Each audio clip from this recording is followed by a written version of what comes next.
Les directeurs sont centrés sur la rationalisation des dépenses d'investissement et courantes ainsi que des efforts de relèvement des recettes. Comment accueillez-vous cette nouvelle politique budgétaire?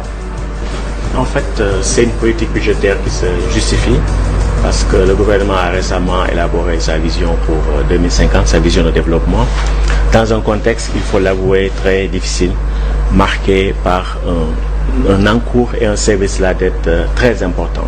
En fait, depuis la pandémie de Covid-19 et puis les développements associés au conflit russo-ukrainien, on a vu que beaucoup de pays du Sud en fait, sont dans une situation très difficile de crise de la dette. Le Sénégal, malgré qu'on ait des indicateurs mieux que la plupart des pays du Sud, en fait, nous faisons face quand même à un problème important de crise de la dette. Et on peut le voir au niveau du budget, parce que quand vous regardez, par exemple, pour 2025, ce qui est prévu, c'est 900 milliards qui vont être 900 milliards de CFA qui vont être payés au titre des intérêts sur la dette totale du gouvernement sénégalais. En 2025. En 2025. Et donc, quand vous achetez le principal, le service de la dette, c'est 2900 milliards. Donc, c'est les 2/3 des recettes fiscales. Donc, ça veut dire que, bon, la dette, elle ne se paie pas intégralement à travers le budget de l'État, mais à travers de nouveaux emprunts.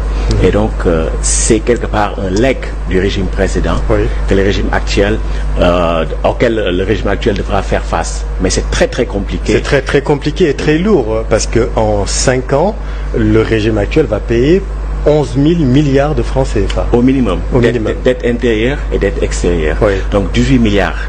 Et juste pour vous donner un ordre d'idée, par rapport à la dette extérieure du Sénégal, de 1960 à 2017, on n'a jamais payé plus de 200 milliards du budget du Sénégal pour le service de la dette, c'est-à-dire intérêt plus principal.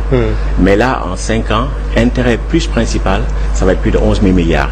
Et comme je l'ai dit, en fait, tout ne se paye pas à travers le budget, mais il va falloir de nouveaux emprunts. Et ces nouveaux emprunts vont dépendre des conditions du marché. Il faudra se réendetter pour payer le service de la dette. Tout à fait. Et ce qui sera un service infernal, ce que vous appelez, vous, les économistes, la pyramide de Ponzi. La pyramide de Ponzi, bon, j'avais attiré sur ça depuis 2019. Et malheureusement, c'est lié à notre modèle économique et aussi à notre absence de souveraineté monétaire. Alors, on a beaucoup épilogué, hein.